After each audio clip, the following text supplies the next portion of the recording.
menekankan terkait model pembelajaran asuh. Model pembelajaran ini dicetuskan oleh Hendrik pada tahun 1980. Terus kemudian model ini menekankan pada pemilihan dan pemanfaatan strategi media, bahan ajar, dan serta peserta didik di kelas. Langkah-langkah yang digunakan dalam mengaplikasikan metode ini yaitu yang pertama analisis learning, yaitu memilih menganalisis peserta didik. Kemudian yang kedua itu stats objektif, menentukan tujuan dalam pembelajaran. Yang ketiga stats metode, menentukan metode, media, dan bahan ajar. Kemudian aktivisme media dan material, yaitu pemanfaatan media dan bahan ajar. Kemudian require learning participant, yaitu mengembangkan peran peserta didik. Dan yang terakhir yaitu evaluasi dan revisi, yaitu menilai dan memperbaiki.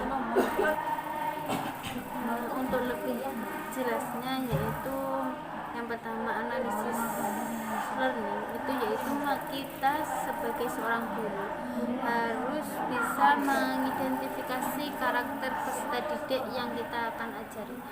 Jadi kita sebagai seorang guru itu harus paham terkait karakteristik yang berbeda-beda dari peserta didik, yang kemudian itu akan memudahkan kita untuk menentukan tujuan dalam pembelajaran nanti.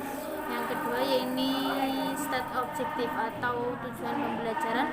Ya, tujuan pembelajaran ini yaitu digunakan untuk supaya kita sebagai orang guru mempunyai acuan untuk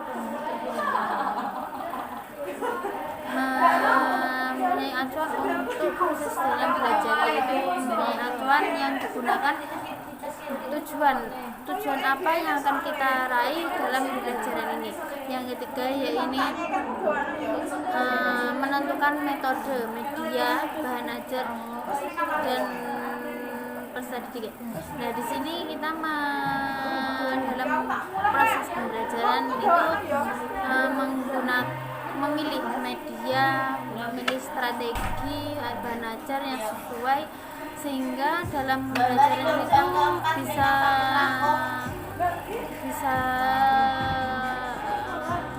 cocok dalam pembelajaran sehingga peserta didik dengan mudah menerimanya.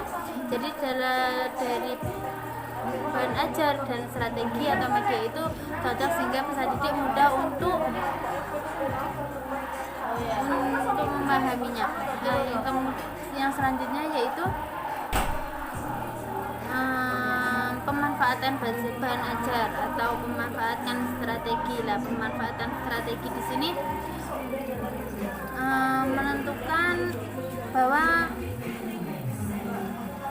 guru mampu memanfaatkan sumber-sumber yang ada untuk dijadikan sebuah media, di mana guru itu mampu menguasai sumber tersebut yang berakibat agar siswa dapat memahami pembelajaran yang sedang diajarkan.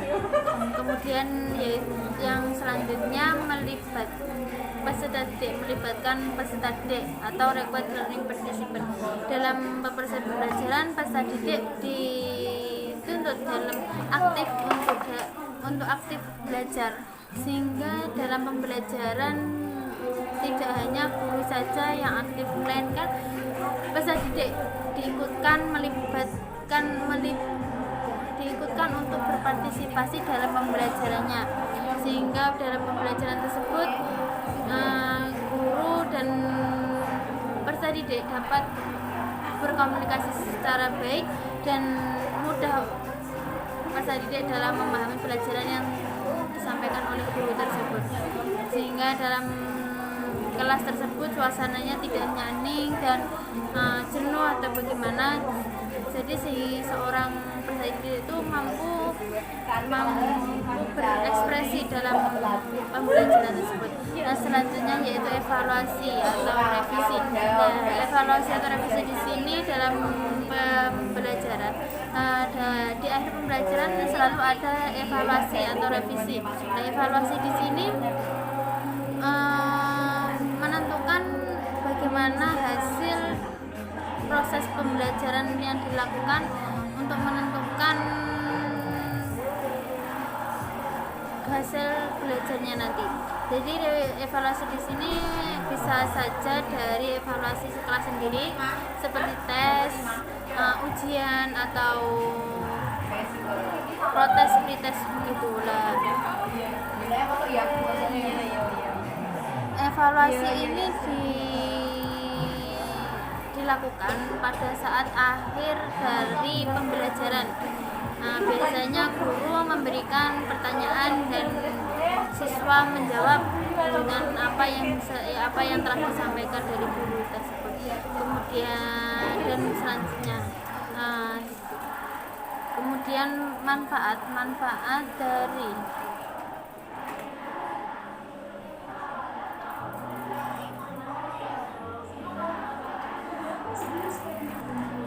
yang selanjutnya yaitu kelebihan dari model answer. Yang pertama, yang selanjutnya yaitu kelebihan dari model answer. Yang pertama, model ini lebih menekankan pada komponen-komponennya dari dengan model materi ajar. Seperti kan tadi komponen-komponennya tadi ada 6. Yang 6 tadi yaitu analisis, menganalisis strategi, menentukan tujuan pembelajaran, memilih strategi media bahan ajar dan tadi, kemudian pemanfaatan bahan ajar, materi dan strategi tadi, yang kemudian mengikut sertakan strategi, dan yang terakhir ini evaluasi. Nah, yang kedua yaitu sering diadakan remedi. Nah, ketika siswa tersebut tidak maksimal dalam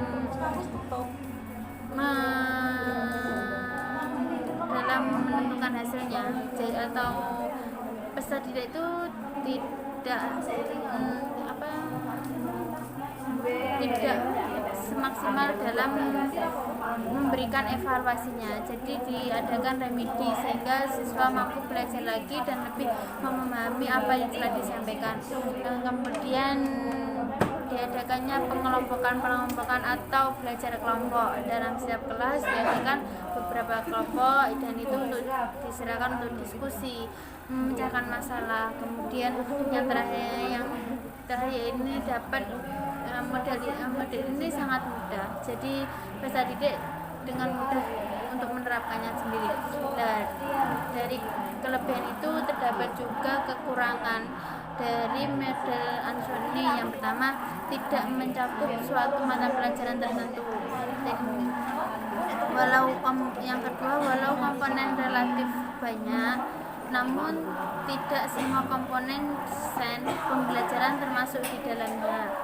Yang ketiga yaitu model ini mengedepankan penyampaian materi dan pengelolaan kelas. Yang keempat yaitu aspek lain yang berdampak terhadap proses belajar tidak dideteksi. Yang kelima, model ini digunakan untuk memandu seseorang pendidikan bagaimana mengelola dan menciptakan interaksi belajar mengajar. Ya, mungkin cukup itu yang dapat saya sampaikan. Ya Allah.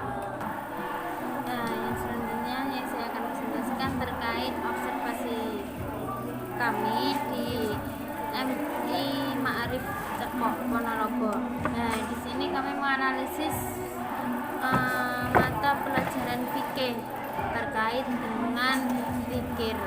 Nah, di sini yang kami amati ternyata sekolah ini ada medianya, tetapi guru tidak mampu memakai media tersebut, sehingga guru hanya menggunakan strategi ceramah saja yang kemudian ditirukan oleh anak-anaknya. Siswanya cukup aktif, namun gurunya kurang bisa mengontrol siswa yang bermain sendiri, siswa yang tidak memperhatikan gurunya. Ya, kemudian metode lain yang digunakan guru tersebut yaitu menunjuk salah satu siswanya untuk maju ke depan menuliskan materi yang telah disampaikan. Contohnya menyebutkan. Di sini saya akan menginformasikan terkait metode Ashur. Di sini metode Ashur itu dicetuskan oleh Hendrik pada tahun 1980-an. Model ini menekankan pada pemilihan dan pemanfaatan strategi metode model bahan ajar serta peran peserta didik di kelas. Langkah-langkah yang digunakan dalam menggunakan metode Ashur ini yaitu yang pertama analisis dari peserta didik, menentukan tujuan pembelajarannya, kemudian yang ketiga memilih strategi metode media dan bahan ajar, yang keempat memanfaatkan media dan bahan ajar, kemudian mengembangkan peran